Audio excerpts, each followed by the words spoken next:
Hi, today I'm making pineapple upside down cake. This old-fashioned recipe is a favorite. You begin with melted butter. It has maraschino cherries in it. A 20-ounce can of uh, pineapple slices is what you need, as well as a cup of packed brown sugar. So you want to make sure it's nice and tight in the measuring cup. In this case, I decided to use the Pineapple Supreme box cake mix. You're going to need Pam to spray your pan. And the first thing you'll do is you're going to spray your pan and then heat your oven to 350 degrees to melt your butter. Once your butter is melted, you're going to add that cup of brown sugar to the baking dish. And so you'll just sprinkle that all the way around. And then we're going to add crushed pineapple. Now, I use too much for this particular recipe, so I would recommend that you use a 16-ounce can or two 8-ounce cans of crushed pineapple.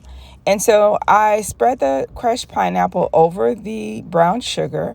And the goal is really to just sort of fill in those spaces where the sliced pineapple won't cover. Next, I'm going to, just make sure that it's even all the way across. I will add my sliced pineapples, and this is a 20-ounce can, to the baking dish. And then I'm going to just, again, make sure that it's firm, that it's laying flat. I'll add my maraschino cherries. And so, just add a cherry into the center of each pineapple. Once that's done, I'm going to sit that aside. I also forgot to mention that you want to make sure your pineapple is drained before you start this process because you don't want too much juice in it. So next we'll begin making our box cake. You'll just want to add the ingredients as prescribed on your box cake recipe or directions. And so there'll be eggs, oil, and water that you're going to add to that. And once you've mixed your batter, you're going to pour it over the pineapple mixture.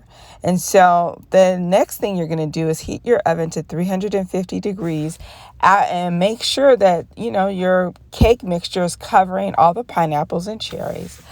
You will bake it for at least 55 minutes. I have found that that sometimes the directions say to bake it like 37 minutes. It's never done at that point. The way to make sure that it's done is to stick a fork or a toothpick in the cake and make sure it's done. And because it's cooking and sort of caramelizing at the bottom, you want to make sure you do that.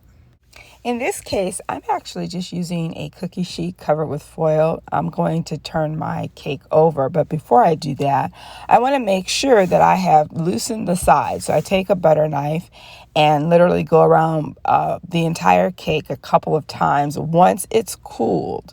And then I lay the cookie sheet on top of the cake and then just flip it.